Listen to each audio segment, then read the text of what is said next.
आपने Indian Railways की कई सारी कहानियाँ सुनी होंगी, बट ये कहानी थोड़ी अलग है। ये कहानी एक सच्ची घटना पर आधारित है, जो कि आज से करीब 16 साल पहले की है।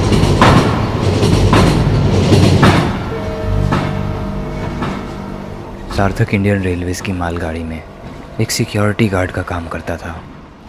8 घंटे ड्यूटी करने के बाद उसे और 6 घंटे की ड्यूटी मिली थी। थकान की वजह से कब उसे नींद आ गई उसे पता ही नहीं चला, और जब उसकी आंख खुली तो उसने देखा कि गाड़ी डिसबैलेंस हो रही है। ये देखने के लिए कि आखिर क्या प्रॉब्लम है, वो तुरंत वहाँ से बाहर निकला।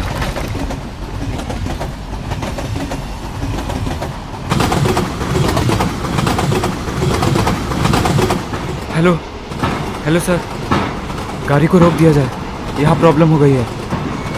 क्या क्या आप मेरी आवाज़ सुन पा रहे हैं? प्लीज़ सर, ट्रेन को तत्काल स्लो किया जाए। Hello hello hello.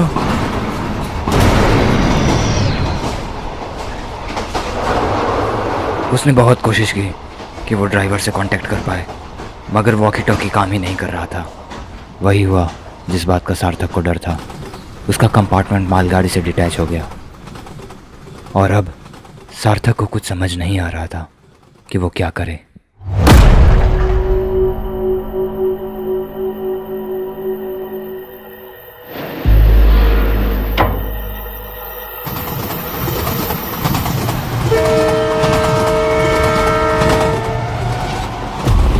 मालगाड़ी बहुत तेज़ी में आगे बढ़ते हुए जा रही थी, और सार्थक की बोगी डुलते हुए पीछे पीछे आ रही थी।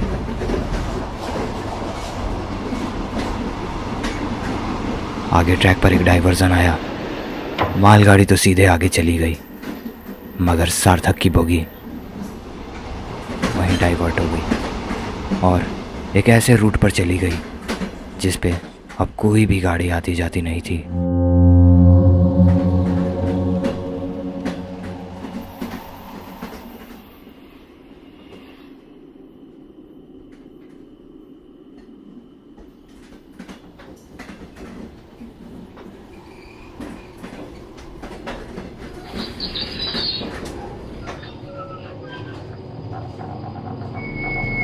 ये जगह रात के वक्त में बेहद डरावनी और सुनसान लग रही थी। अब क्या करूं मैं?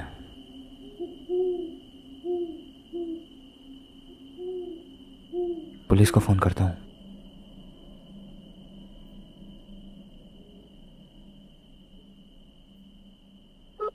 सार्थक के पास लास्ट ऑप्शन यही था कि वो रेलवे पुलिस फोर्स को कॉल करे और उन्हें मदद के लिए बुला ले, मगर उस एरिया में नेटवर्क था ही नहीं। अरे यार, सिग्नल भी तो नहीं है यहाँ पे।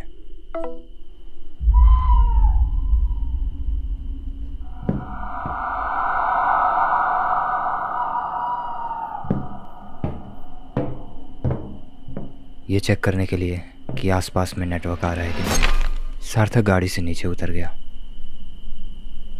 साला किस्मत ही खराब है मेरा।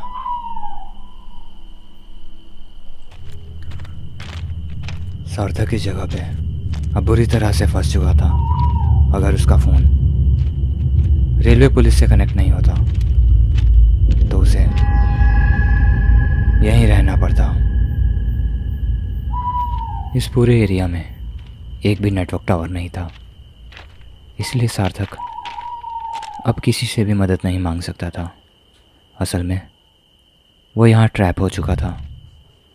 लास्ट ऑप्शन उसके पास यही था कि वो चुपचाप जाकर अपने कैबिन में सो जाए और सुबह होने का इंतज़ार करे।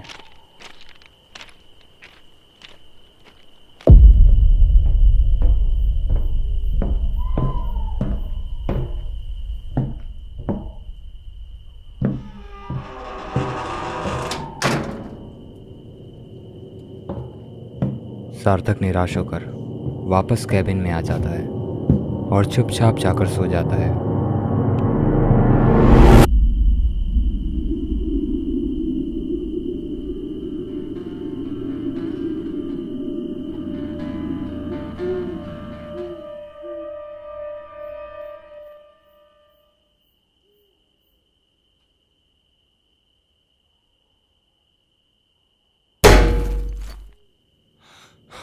सार्थक अभी सोया हुआ ही था, तभी अचानक से कैबिन के दीवार पे एक जोरदार पत्थर की आवाज़ आई, जिसकी वजह से उसकी नींद खुल गई। कौन है?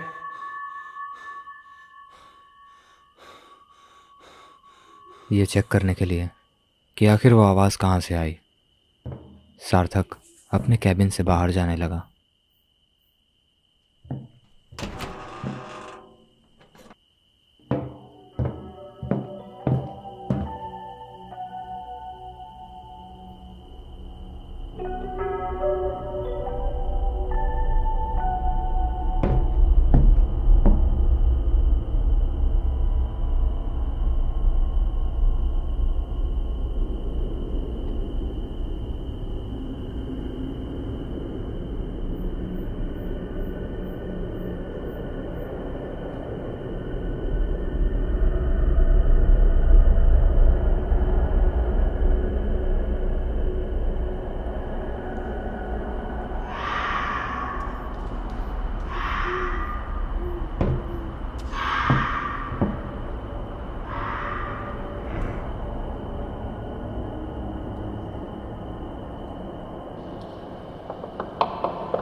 हे, कौन हो तुम?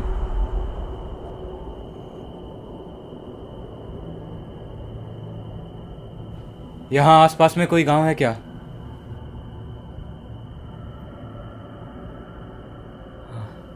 लगता है कोई पागल है।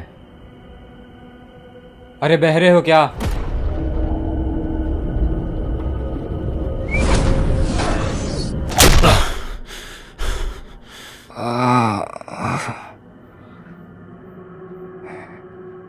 पागल हो गया है क्या?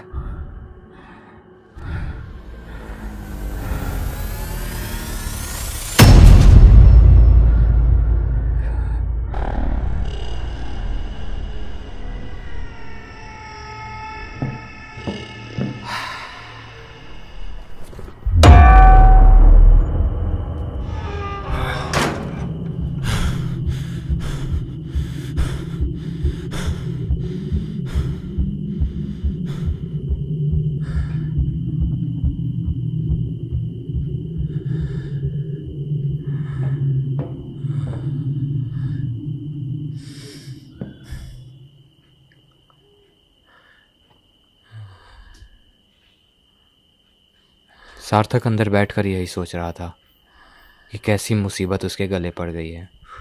वो फिर से कॉल लगाने की कोशिश करता है, पर अभी भी नेटवर्क नहीं था। प्लीज़ कॉल लग जा।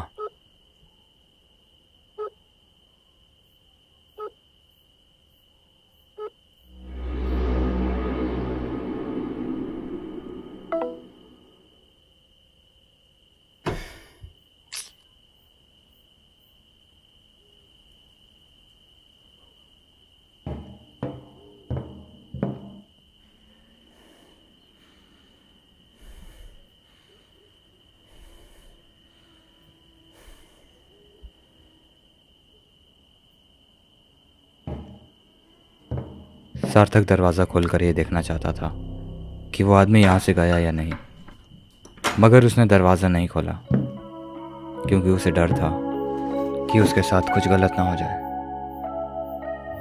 रात के 2 बज रहे थे। सार्थक अभी अपने कैबिन में सो रहा था।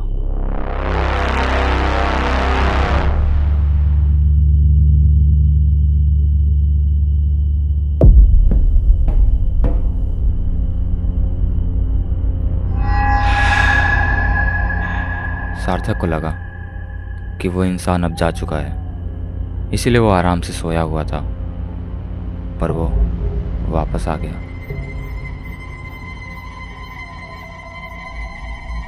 विंडो की तरफ से हाथ घुसाकर वो कैबिन का दरवाज़ा खोलना चाहता था, पर किस्मत अच्छी थी सार्थक की, जो उसका हाथ वहाँ तक नहीं पहुँच पाया।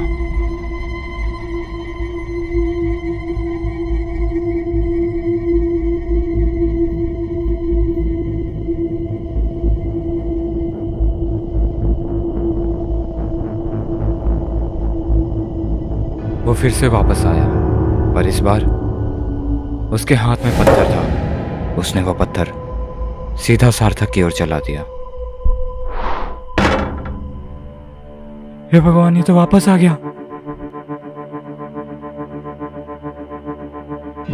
सार्थक अब बहुत बड़ी मुसीबत में फंस चुका था। उसे समझ नहीं आ रहा था कि वो क्या करे।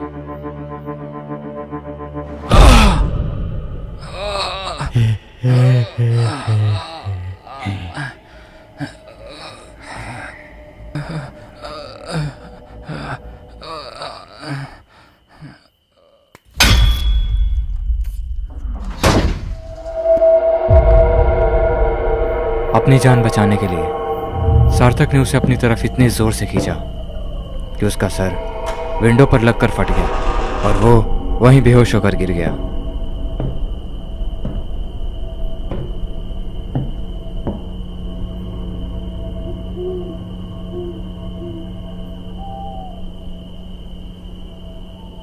बहुत फुदक लिया तूने। कल सुबह तक तू जेल में होगा।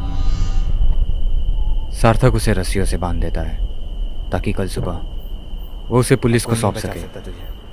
पर कौन जानता है कल सुबह तक सार्थक सही सलामत रहेगा या नहीं। आगे की कहानी पार्ट 2 में दिखाई जाएगी।